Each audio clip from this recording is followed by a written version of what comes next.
കാളസർപ്പയോഗം എന്നൊക്കെ പറയുന്നത് ഇതിനെ കൊണ്ടാണ്. അതായത് രാഹുകേതുക്കളുടെ ആക്സസിൽ അതിൻ്റെ ഉള്ളിൽ അപ്പുറം ഇപ്പുറം നിന്നിട്ട് മറ്റ് ഗ്രഹങ്ങൾ വരിക, അതിൻ്റെ സ്വാധീനം.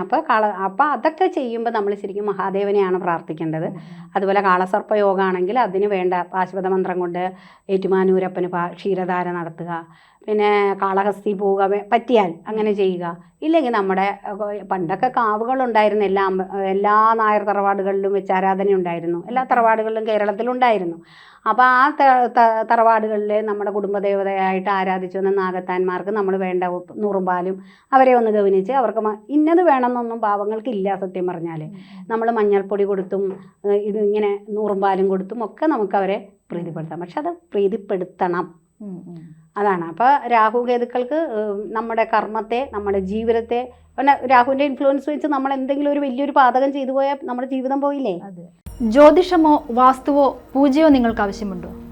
താഴെ കാണുന്ന നമ്പറിൽ വാട്സപ്പ് ചെയ്യൂ. നിങ്ങൾ ചെയ്യേണ്ടത് ഇത്രമാത്രം: താഴെ കാണുന്ന നമ്പർ നിങ്ങളുടെ മൊബൈലിൽ സേവ് ചെയ്യൂ. അതിനുശേഷം ഞങ്ങളുടെ നമ്പറിലേക്ക് വാട്സപ്പിലേക്ക് ഹായ് അയയ്ക്കൂ. ജ്യോതിഷ സംബന്ധമായ എല്ലാ ആവശ്യങ്ങൾക്കും ABC മലയാളം നിങ്ങളോടൊപ്പമുണ്ട്. സമ്പൂർണ്ണ ജാതകം, സാധാരണ ജാതകമല്ല, സമ്പൂർണ്ണ ജാതകം.